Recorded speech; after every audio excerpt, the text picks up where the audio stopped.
nós somos gratos por esse momento tão gostoso, onde nós estamos aqui reunidos. E esse momento é gostoso porque nós estamos na sua presença. Queremos continuar ouvindo a sua voz, desta feita através da vida do pastor Vilibaldo.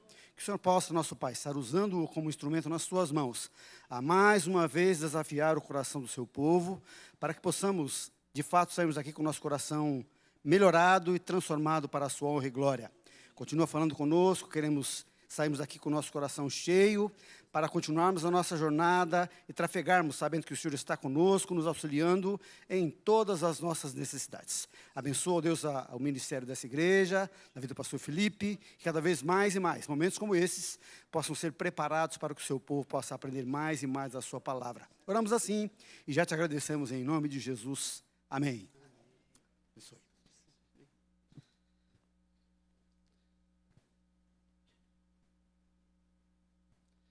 Que a graça e a paz do nosso Senhor Jesus Cristo esteja conosco, amém? Tem alguém que não estava de tarde, que chegou depois? Acho que não, né? Todo mundo já estava aí. Então já sabemos o assunto da nossa conversa hoje.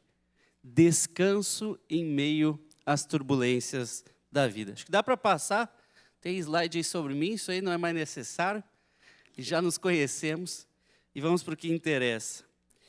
Estava orando, pedindo direção de Deus e me lembrei desse texto, um texto muito caro a mim e que eu acho que tem tudo a ver com o que a gente está vendo hoje. Texto de Mateus, capítulo 7, versos 24 a 27. Mateus 7, 24 a 27. Eu vou colocar, está projetado aí também, você pode acompanhar na sua Bíblia ou ali. Disse assim Jesus Cristo: quem ouve minhas palavras e as pratica é tão sábio como uma pessoa que constrói sua casa sobre uma rocha firme.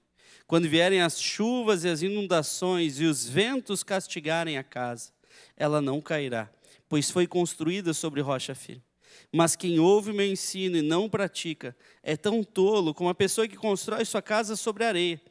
Quando vierem as chuvas e as inundações e os ventos castigarem a casa, ela cairá com grande estrondo. Estamos falando aqui, gente, de como descansar em meio às turbulências da vida. E acredito que todos nós queremos a nossa casa firmada na rocha. Amém, meus irmãos? Por isso, precisamos aprender. O texto fala de dois tipos de casa. Pode passar mais um. Uma casa firmada na rocha e uma casa sobre areia. Uma casa bem fundamentada e uma casa sem fundamento adequado. Ambas passam por situações semelhantes, mas apenas uma resiste ao que enfrenta na vida. Diante disso surge a pergunta: o que precisamos fazer para descansar em meio às turbulências da vida? A primeira coisa que podemos ver no texto que Jesus nos apresenta é que precisamos ouvir e praticar a palavra. Nosso irmão nem sabia, né? Ia perguntar, viu os slides, rapaz? Está dando spoiler, né? Mas eu creio que é uma conexão através daquilo que o Espírito Santo está falando agora. Meus irmãos, não basta conhecer a palavra, precisamos praticar. Mateus traz esse texto, começa assim, como eu li aqui: quem ouve minhas palavras e as pratica. Não há, porém, como praticar sem ouvir. Então, eu preciso conhecer a palavra a fim de praticá-la. E preciso conhecer através de ouvi-la. Como diz Romanos 10, como crerão nele se jamais tiverem ouvido a seu respeito? Como ouvirão a seu respeito se ninguém lhes falar? Então, não há como praticar sem ouvir. Ouvir a palavra é necessário. Por que eu destaco isso? Nós aqui somos homens, pais, filhos, irmãos, tios. E desejamos que a próxima geração pratique a palavra. Hoje a gente estava falando bastante ali sobre criança, né? Pensando nas próximas gerações. Para isso precisamos ensinar da palavra. Não há como alguém praticar a palavra se não ouvi-la. E a pergunta é: como nossos filhos vão viver conforme a palavra se eles não ouvem a palavra? Como vão querer ouvir a palavra se nós não a lemos? Você tem lido a palavra para os seus filhos? Como você vai querer então que ele pratique a palavra? Rafa tem um filho adolescente agora, né? Dudu está com 12 anos. Cresceu. Como é que ele vai esperar que o Dudu obedeça a palavra de Deus e siga aquilo que ele crê que é a palavra, se o Dudu não conhecer a palavra? Precisamos ler, precisamos oferecer a palavra aos nossos filhos. Tempo atrás eu estava em Curitiba e eu tenho o costume de manhã cedo eu faço devocional com meus filhos, tomo café com eles e faço o meu devocional. E eu fazia o devocional no meu quarto, separado. Comecei a fazer na sala. Sabem por quê? Porque mesmo que eu faça o devocional com eles, eu gosto que eles me vejam fazendo devocional sozinho. E eu aprendi isso por causa de uma esposa de pastor. Um dia eu preguei a respeito disso e ela falou: pastor, eu vou te contar a minha experiência. Sempre que pregar sobre esse assunto, compartilhe. Essa esposa de pastor, cresceram seus filhos e ela orava e lia a palavra, mas sempre em particular, no seu quarto, fechado. Seus filhos cresceram, se tornaram adolescentes e não estavam seguindo a palavra de Deus, não estavam orando, não estavam tendo vida com Deus. E ela foi então cobrar os seus filhos e falar: filhos, vocês precisam fazer aquilo que vocês sabem que é o certo, ler a palavra e orar. E eles falaram: mas mãe, por que a gente vai fazer se você não faz? Ela falou: mas eu faço todos os dias no meu quarto. E eles falaram: mas nós não vemos. E eu aprendi uma lição muito importante. As crianças aprendem por imitação também. Eles vêm e imitam. E eu coloquei aqui a foto do meu filho Israel. Amanhã de manhã quem vier vai conhecer ele. Ele já está maior, agora está com 3 anos. Mas veja, ele está com canetas e uma Bíblia ilustrada. Por quê? Eu gosto de fazer meu devocional, gente, com canetas marca-texto que eu vou marcando e vou riscando, escrevendo na minha Bíblia. Uma Bíblia com bordas para anotações, Bíblia de estudo. E ele começou a observar. Dava um dia, ele olhou, outro dia começou, outro dia sentou do meu lado, ficou olhando. Quando eu vi, ele pediu a própria Bíblia. A gente pegou uma Bíblia que a gente tinha, cheia de ilustrações. E quando eu vi, ele estava lá, com a caneta, riscando assim a Bíblia dele. Se eu fosse muito cuidadoso, eu ia falar: não pode, filho, não pode riscar. Mas ele estava fazendo o quê? Se relacionando com a palavra, imitando o seu pai. Precisamos valorizar isso, gente. Os nossos filhos precisam se relacionar com a palavra. E precisamos dar espaço a isso, ensinando da palavra. Mas também não vale nada ouvir a palavra e não praticar. Veja, de nada adianta ele ter um relacionamento ali com a palavra se ele não colocar em prática na vida dele. De nada adianta eu ler a Bíblia se for só para ler e não para praticá-la. Tiago 1,22 diz: não se limitem, porém, a ouvir a palavra, ponham-na em prática. Do contrário, só enganarão a si mesmos. Não vale nada ouvir e praticar, e não praticar. A Bíblia não é um livro, gente, para conhecimento teórico. Tem gente que tem muito conhecimento teórico, mas não coloca em prática. Sou professor de teologia, professor Getão, irmão do irmão Eliseu, também professor de teologia. Tem muitos professores de teologia que buscam colocar em prática. Mas eu também conheço professores de teologia que não creem em Deus. Como é que é possível isso? Conhecimento teórico, mas não conhecimento prático. Não há vida com Deus. Conheço um professor de teologia que não crê em Deus, gente. É um dos maiores nomes no estudo do hebraico bíblico. Chegou a estudar um certo tempo na própria FAUAPAR. Mas ele não crê em Deus. De nada adianta o conhecimento que ele tem, porque ele não coloca em prática. Veja, como professor da FAUAPAR, eu sempre digo, meu desejo é que os alunos cheguem apaixonados pela palavra e saiam ainda mais apaixonados, mas saiam colocando ela em prática. Por isso, seja pregando, seja dando aula, seja como for, eu gosto de dar exemplos. E exemplos da minha vida, da minha família. Sabe por quê? Porque eu não estou falando de coisas apenas que eu li, estou falando daquilo que eu busco viver todos os dias. Buscando colocar minha vida diante de Deus e pedindo: Deus, me ajude a melhorar. Me ajude a ajustar a minha vida. E como é bom pregar, por exemplo, para casais. Porque daí eu começo a pensar no meu casamento. Como é bom pregar para homens. E eu começo a pensar no meu papel de pai, de esposo. Como é bom pregar para a igreja. E eu penso na minha vida com Deus, naquilo que eu preciso ajustar. Porque todos os dias eu busco ajustar a minha vida. Mas também Terceiro lugar, precisamos usar as oportunidades. Ouvir a palavra, praticar, mas usar oportunidades ensinando a palavra. Pergunta, você tem usado as oportunidades para falar da palavra? Que oportunidades você tem tido para falar da palavra aos seus filhos, por exemplo? Tempo atrás, meus filhos fizeram uma bagunça no meu quarto, gente. Uma bagunça. Viraram colchão, travesseiro, coberta, fizeram um negócio.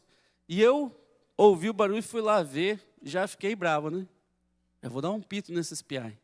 A minha esposa viu e falou, amor, calma, só observa. E eu olhei, eles não me viram, olhei eles, de repente o que estava fora daquela bagunça gritou assim, Daniel, Daniel, você está vivo? E o outro respondeu, sim, meu rei. Estavam brincando de Daniel na cova dos leões. Eu estava pronto para puxar a orelha das crianças. Mas eles estavam ali vivendo a palavra. Foi oportunidade para trazer reflexão junto com eles.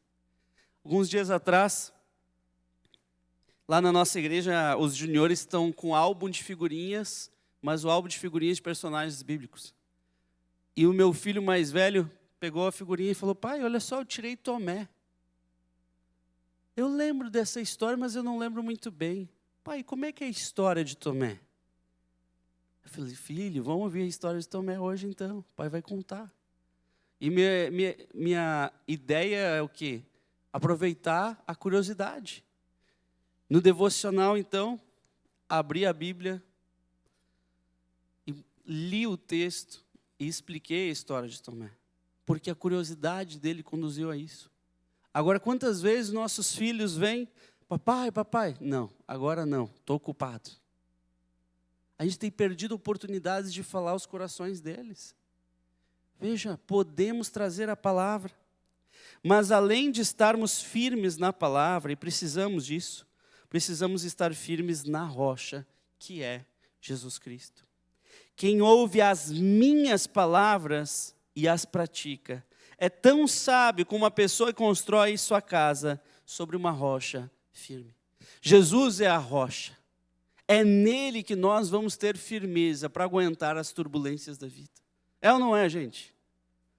Nós, por nós mesmos, nós sozinhos não conseguimos. Mas ele é a rocha. Agora, para eu pisar na rocha, é necessário sair da lama. Gosto muito do Salmo 40, verso 2. Tirou-me de um poço de desespero, de um atoleiro de lama. Pôs os meus pés sobre uma rocha e firmou os meus passos. Você já pisou numa pedra, numa rocha, com os pés sujos de lama ou não? O que acontece? Escorrega. Dá para ter um bom escorregão aí, né? A gente precisa primeiro sair da lama, com os pés limpos, para pisar sobre a rocha. Precisamos sair da lama, gente. Nós nunca vamos estar firmes na rocha, se não sairmos da lama. Nunca vamos firmar o nosso lar, se não reconhecermos o nosso pecado e o deixarmos. E só uma coisa pode limpar os nossos pés da lama, que é o sangue de Jesus Cristo. Ele pode, gente. Mas a gente precisa reconhecer o pecado e abandonar. Precisamos olhar, reconhecendo os problemas, os pecados que muitas vezes a gente tem de estimação. Vícios. Gente, como eu tenho visto vícios e segredos quanto a jogos e dívidas, gente. O Brasil liberou apostas esportivas e eu me assustei vendo isso dentro da igreja. Quantos casos? Casos de jovens que vêm para contar a sua história. Jovens de 20 anos que têm centenas de milhares de reais de dívida em jogos, que estão destruindo sua vida e que nem começaram ainda. Eu soube de um jovem, noivo, começou o seminário teológico, parou, terminou o noivado, porque tinha arranjado uma dívida de 100 mil reais em apostas esportivas. Estava acabando com a vida antes de começar, gente. Mas isso começa pequeno, com uma pequena aposta, um segredo, esconde da família. Vício como a pornografia. Hoje estava conversando com um dos irmãos, a gente estava comentando como a pornografia ela é destrutiva. Famílias destruídas a partir disso, pessoas presas por causa da pornografia. Se você quer a sua casa firme sobre a rocha, que não se abala em meio às tempestades, saia da lama. Meu irmão, abandone a lama. Esteja firme em Jesus Cristo, com os pés limpos no sangue do Cordeiro. Além de sair da lama, precisamos olhar para a rocha. Olhar fixos para Jesus Cristo. Precisamos crer que nada foge ao controle de Jesus Cristo. E aqui eu lembro da história do barco em meio à tempestade e Jesus lá descansando. Os discípulos apavorados e Jesus dormindo. Porque ele sabe que nada foge ao seu controle. Mas nós temos essa dificuldade. Por isso precisamos também, como Pedro, quando anda sobre as águas, olhar para Jesus, termos esse olhar fixo no Mestre, e às vezes a gente acaba esquecendo. Falei de John Wesley de tarde e da admiração de Billy Graham em relação a John Wesley. John Wesley foi um grande homem de Deus, mas John Wesley tem uma história curiosa. Quando ele foi da Inglaterra para os Estados Unidos, ele foi num navio, e essa embarcação passou por uma turbulência. Gente, eu não consigo imaginar, porque o avião já chacoalha no meio do mar, não sei como é que é esse negócio. Só sei que deu uma tempestade, e ele lá naquele navio. E ele apavorado, desesperado, e ele olha um grupo de pessoas tranquilas. E ele fica admirado, né? Vocês não estão desesperados? Não, nós conhecemos Jesus Cristo. Você também deveria conhecer. E vieram pregar para ele o Evangelho. Era um grupo de missionários, os morávios. E ali Wesley começou a pensar se ele estava realmente tendo fé em Jesus Cristo. Porque é nos momentos de desespero, em meio às turbulências da vida, que nós vemos a nossa fé. Mas, muitas vezes, qualquer turbulência já mexe conosco, né? Tempo atrás eu estava em São Paulo, aeroporto de Guarulhos, e aí peguei o avião para vir e ia para Maringá. O avião foi, quando estava em Maringá ali, tempestade, o avião tentou vir aqui para Londrina, e aí o piloto avisou, gente, vamos ter que voltar agora para Guarulhos. Não foi possível aterrissar. Por uma questão de segurança, medida de segurança. Eu já pensei no combustível da aeronave. Eu falei, vai que é agora a minha hora, né? Aí eu olhei, não posso pegar a internet, eu vi que tinha lá a internet, mas tinha que pagar. Daí eu botei lá, paguei o negócio, botei a internet, abri o WhatsApp, gravei um áudio para minha esposa, para meus filhos. Já mandei direcionamento. Amor, se acontecer alguma coisa, não vai acontecer, mas se acontecer, fala com tal pessoa que tem um seguro. Fiz seguro, né, gente? Tem um seguro, tal. Mas tranquilo, em paz. Por quê? Se acontecer, não é um problema, gente.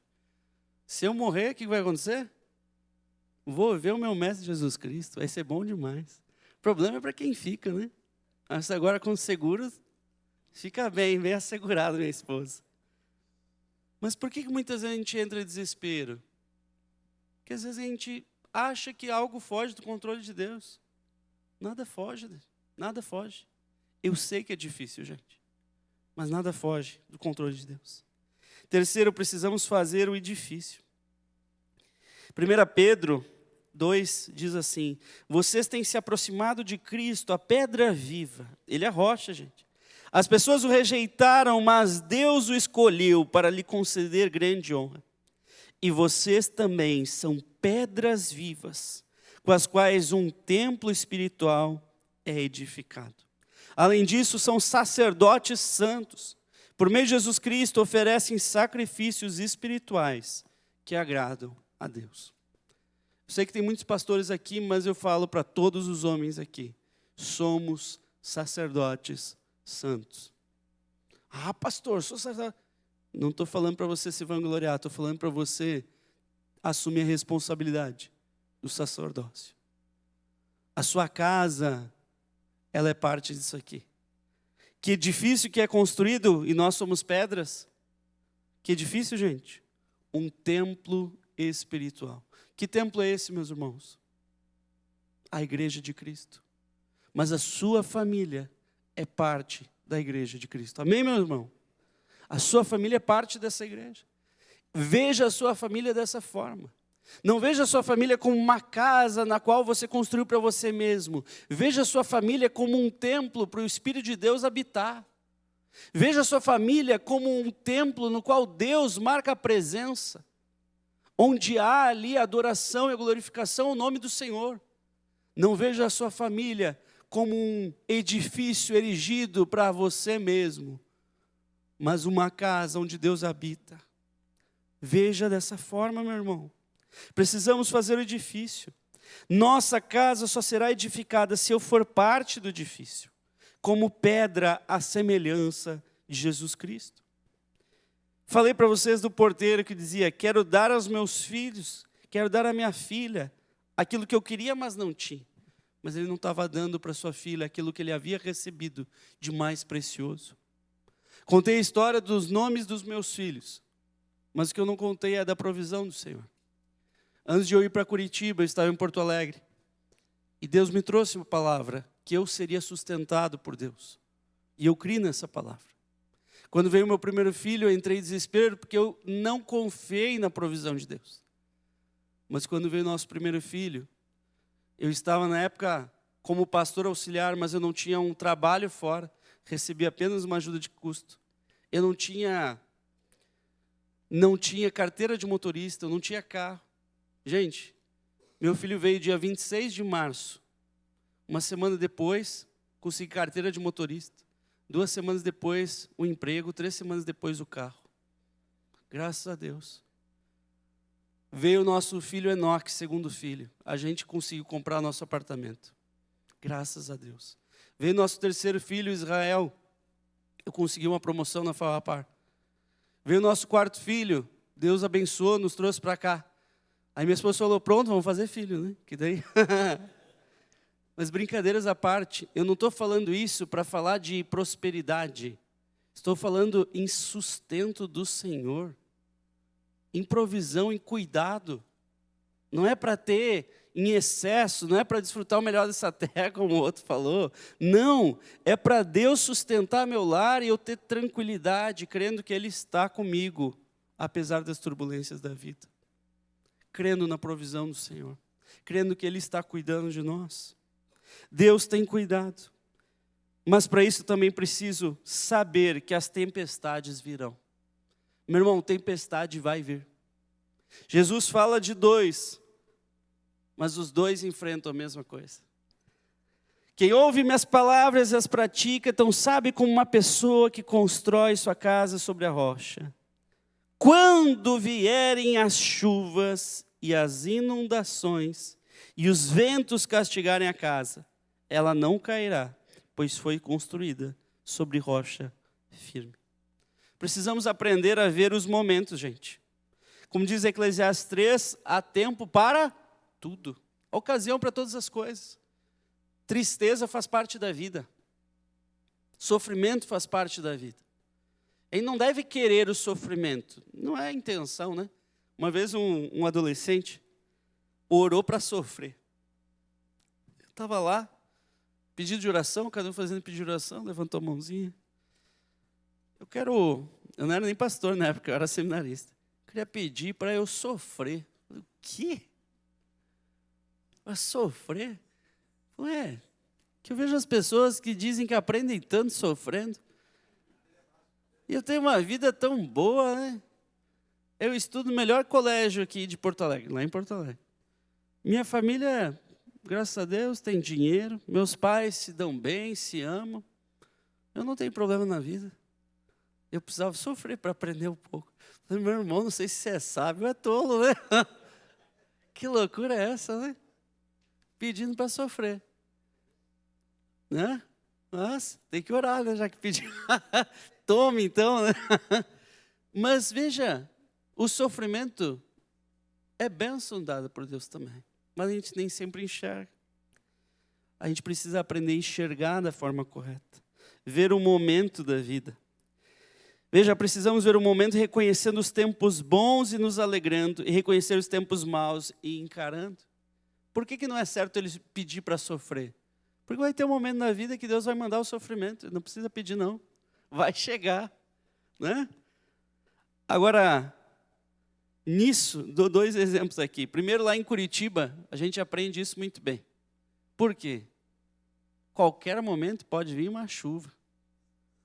Não dá para confiar no tempo em Curitiba, né? Então o pessoal aprende, tem que sair com guarda-chuva e blusa no carro. Porque às vezes tu sai de casa, se sai meio-dia, tá calor, mas de noite vai ficar frio. Né? E tem que sair preparado para tirar a blusa também. Sai de manhã, tá frio. De meio-dia, tá quente. Então aprende a ver o tempo e a se preparar para isso. Mas olhem, às vezes o problema pode ser visto de uma forma diferente. Às vezes o problema que você encara, você não precisa reclamar. Não precisa olhar e falar, meu Deus, como é que o Senhor permitiu isso? Mas pode olhar e falar, Deus, obrigado, Pai. Eu vejo como um cuidado. Esses dias eu vi isso, gente. Esses dias aconteceu uma coincidência. Eu estava em casa, não é todo dia que eu trabalho na igreja, que às vezes trabalho de casa, e eu falei para minha esposa, amor, hoje eu acho que vou trabalhar de casa, pegar o notebook, trabalhar aqui. E ela, tá bom, amor. E aí eu recebi uma mensagem de um rapaz lá da igreja. Pastor, o que você vai fazer tal hora? Eu falei, amor, eu acho que eu vou então, porque vai que ele quer conversar, né? Vou lá. Preparei, fui para o carro. Entrei, a gente mora ali na saída para Iguaraçu, então eu fui vindo para Maringá. Quando eu entrei na BR, eu vi a mensagem dele. Daí que eu fui entender que ele queria me convidar para ver a banca de TCC da namorada dele. Mas bem na hora que eu entrei na BR, eu ouvi o áudio dele. E entrou na BR ali, da minha casa para a igreja, não tem mais volta. Tem que ir até a igreja. Não tem retorno. Falei, já que estou indo, né, deu a coincidência, vou para a igreja então. Chegando lá na igreja, pensei, mas quer saber, vou voltar para casa. Aí eu lembrei, puxa, mas eu tenho uma reunião. Fui na igreja, bem na hora da reunião, olhei lá, tinha sido adiada. Bom, tinha pensado em participar da reunião e voltar, mas agora vou ter que ficar, né? Porque vou ter que esperar a reunião. Esperei a reunião. Quando esperava, a minha esposa, que não estava com o Instagram, instalou o Instagram e me mandou apenas uma mensagem. Mensagem era um carrossel, que é aquele que tu arrasta assim, que ensinava o que fazer se estourar o seu pneu. E aí falava, estourou o pneu, você não pode se assustar, não pode virar bruscamente, você não deve frear com tudo, você deve manter o carro estável e permanecer e diminuindo aos poucos a velocidade. Eu olhei aquilo e falei, tá bom, né? Gente, deu meu horário, juntei as coisas, fui de carro, era dia do Jogo do Brasil. Combinei com a minha esposa que eu ia para casa buscar eles e ia para casa de um irmão assistir o jogo junto com eles lá. Fui, gente, fui rápido, com pressa, chegar logo. Tinha um buraco enorme no caminho, gente. E eu não vi. O que aconteceu com o meu carro? Estourou o pneu. E eu segurei firme e fui diminuindo a velocidade, igual eu aprendi ali. E eu fiquei pensando, puxa, Deus é tão cuidadoso para me mandar a instrução do que fazer com o pneu que vai estourar, né, antes do problema. E eu olhei aquele pneu estourado, mandei áudio para o pessoal da igreja, falei, gente, talvez eu atrase, talvez eu não vá hoje, porque estourou o pneu. O pessoal, nossa, pastor, está bem, precisa de ajuda. Eu falei, estou bem, estou tranquilo. Estava eu, queria ver o Jogo do Brasil, viu, gente? Perdi de ver o Jogo do Brasil, mas estava lá eu, com o pneu estourado, com um sorriso no rosto. Sabe por quê? Porque eu não olhei para um pneu estourado, eu olhei para o cuidado de Deus na minha vida. A gente precisa aprender a olhar as coisas da forma correta. Ver o momento. E eu sei que às vezes é difícil, porque às vezes é uma tempestade gigante. Mas a tempestade não é eterna. 1 Pedro 5,10 diz, Deus em toda a sua graça os chamou para participarem da sua glória eterna por meio de Cristo Jesus. Assim, depois que tiverem sofrido um pouco de tempo, Ele os restaurará, os sustentará e os fortalecerá, e os colocará sobre um firme alicerce. A tempestade não vai ser eterna, gente. Deus não quer te ver sofrer, e o sofrimento pode ser importante, mas Deus quer te restaurar, te sustentar, te fortalecer, colocando no firme alicerce. E eu termino com a história.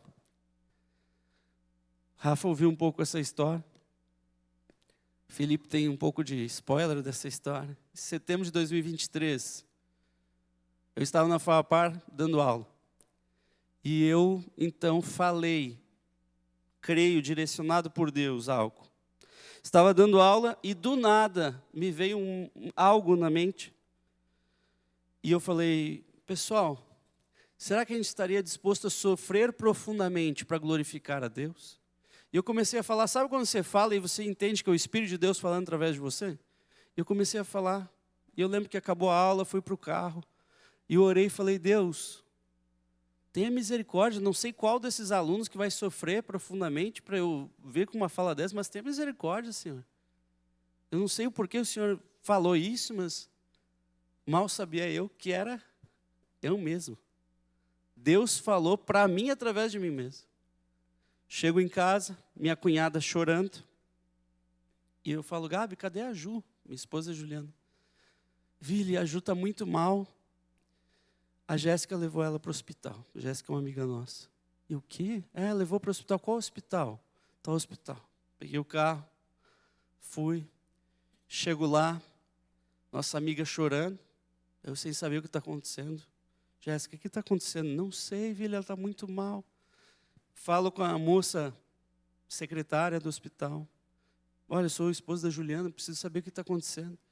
Ela, espera, eu vou telefonar para descobrir. Ligou. Ouviu a enfermeira lá do outro lado falando, não é nada não, é só uma crise de ansiedade. Minha esposa, ela tem asma severa. A gente estava com algum vírus que eu tinha levado meu filho, o Israel, né? Eu tinha levado ele no hospital para ver. Israel bebê ainda. E aí eu recebo isso e eu falo, mas não tem como ser só uma crise de ansiedade. Minha esposa tem situações de saúde. Não, mas o senhor tem que esperar. Quando eu vejo minha esposa fugindo do hospital, amor, eles não querem me atender. Fala para eles. Eu falei para a enfermeira, moça, não é uma crise de ansiedade, minha esposa tem situações de saúde. Não, fique em paz aí que a gente vai atender. Levaram para dentro.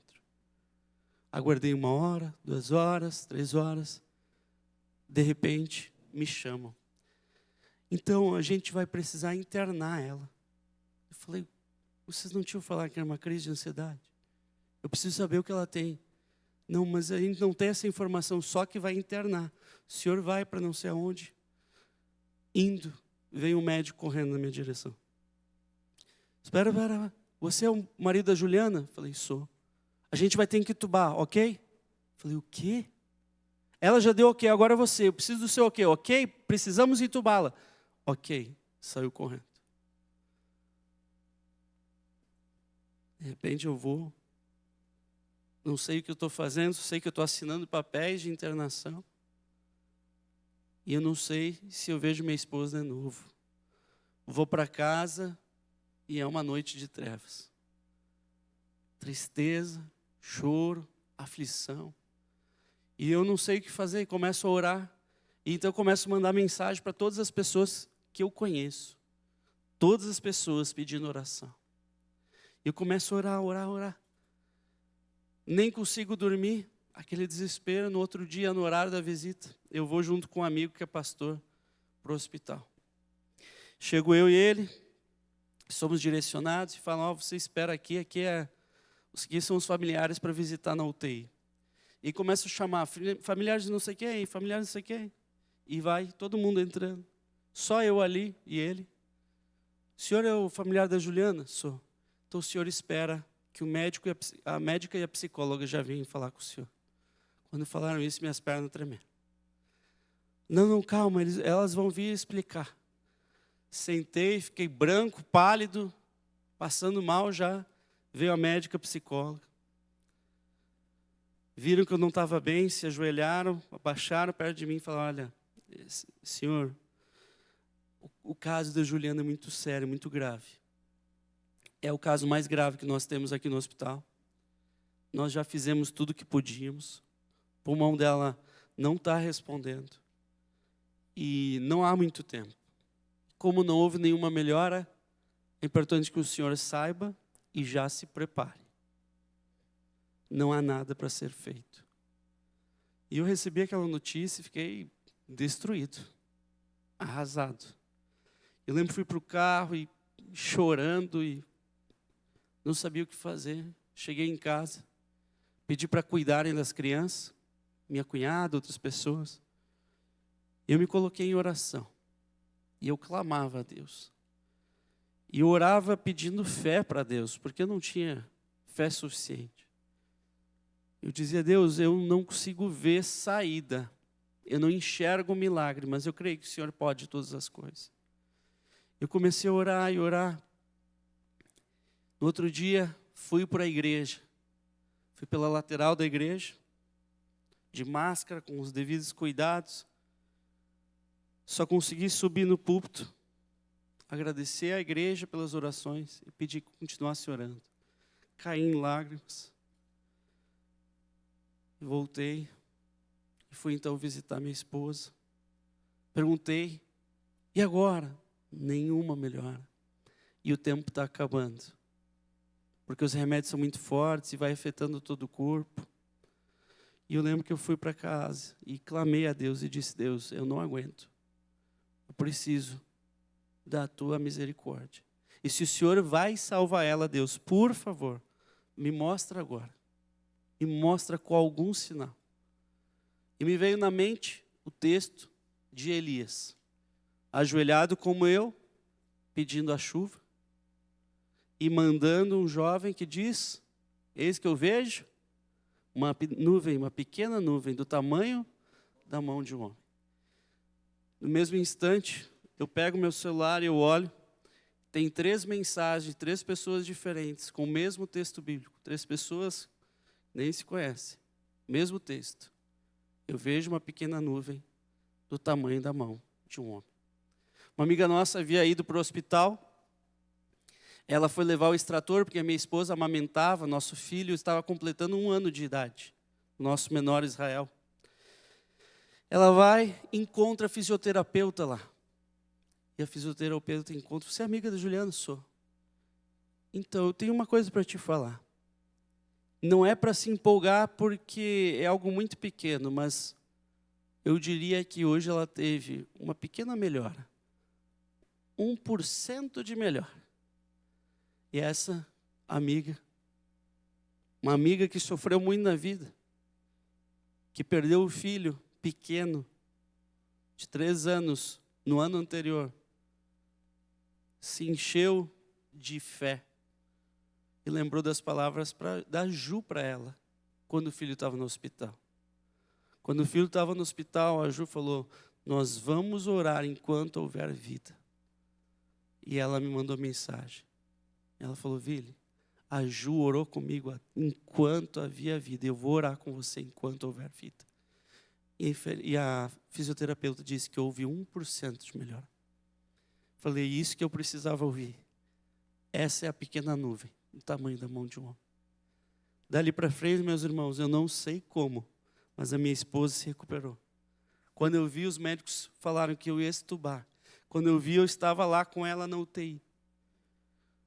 O hospital ficou tão impactado que o hospital nos convidou, me pediu para levar lá o nosso filho Israel, que completava naquele dia 1 ano de vida. E o aniversário dele foi em um hospital, com a mãe na cadeira de rodas, mas celebrando a vida sendo restaurada. A Ju voltou, cuidei dela, cuidei no hospital, levei para casa. Graças a Deus a Favapar foi muito compreensiva. Me deram 1 mês para focar na minha esposa e me substituíram. E nesse processo, depois de 1 mês, eu e a Ju fomos no médico que fez o exame do pulmão, da capacidade pulmonar dela. Levei ela, fez o exame, levou para o médico e eu fiquei aguardando. O médico olhou o exame e disse: mas esse exame é de quantos anos atrás? Falou, doutor, esse exame eu acabei de fazer na outra sala ali. Falou, bom, é impossível. Porque o seu pulmão está melhor do que antes. Menina, era para você não estar aqui. E se estivesse com grandes sequelas? Mas você está aqui e eu não consigo explicar. Ela falou, é um milagre, doutor. Ele falou, eu sei, eu estou vendo aqui. Você é um milagre. Talvez alguém não creia e já aconteça a história e vieram questionar e falaram, ué, mas você não falou que ela usa bombinha ainda? Usa. Toma remédio? Toma. Porque Deus me deu um milagre para eu cuidar desse milagre. É igual a filha de Jairo, que Jesus ressuscita e fala, deem para ela algo que comer. Jesus podia ressuscitar a filha de Jairo de barriga cheia, não podia? Mas era para o Jairo cuidar da filha dele. Jesus podia trazer a minha esposa de volta zerada no pulmão, mas trouxe com um pulmão melhor do que antes, só que ainda precisando ser cuidado.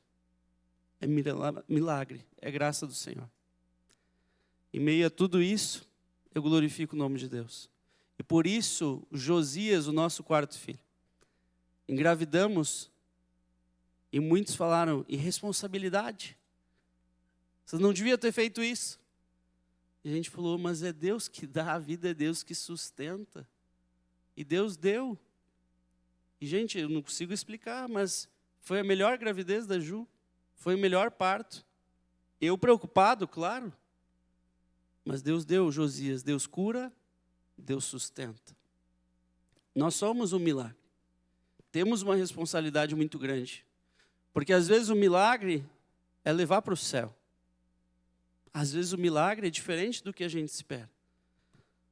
Mas eu digo, meus irmãos, todos nós aqui somos milagres e as nossas famílias são milagres do Senhor. Só que às vezes a gente não percebe. Todos os dias à noite, a Ju dorme antes que eu, ela cai no sono.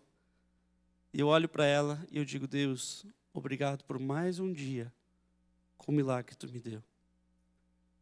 Mas precisamos passar por tudo isso para enxergar a nossa esposa dessa forma.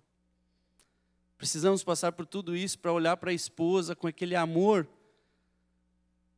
para olhar para os nossos filhos como bênçãos do Senhor. Não precisamos, meus irmãos. Talvez Deus tenha permitido que eu passasse tudo isso, para estar aqui falando para você não precisar passar, mas ser despertado para ver os milagres na sua vida. Quer passar pelas turbulências da vida firme? Então enxergue a sua vida como o presente de Deus que está na mão dele. Amém? Feche seus olhos, vamos orar.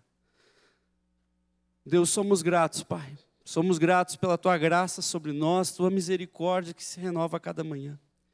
Somos gratos, Senhor, porque olhamos as nossas famílias e vemos como um presente Teu, como um milagre, Senhor, que o Senhor fez. Tantos milagres, Deus, tantas histórias aqui. Tenho certeza que se os irmãos fossem contar quantas histórias lindas daquilo que o Senhor fez. Mas o Senhor continua fazendo e fará muito mais. Não por nossa causa, mas pela Tua graça sobre nós. Agora eu te peço, Pai, trabalhe nossos corações para vermos aquilo que temos como milagres. Para valorizarmos. Para que quando passarmos por tempestades, tribulações, não sermos abalados, não reclamarmos, não murmurarmos, Senhor, mas passando em meio às dificuldades, nós olharmos para Ti, sendo gratos e confiando na Tua graça e provisão.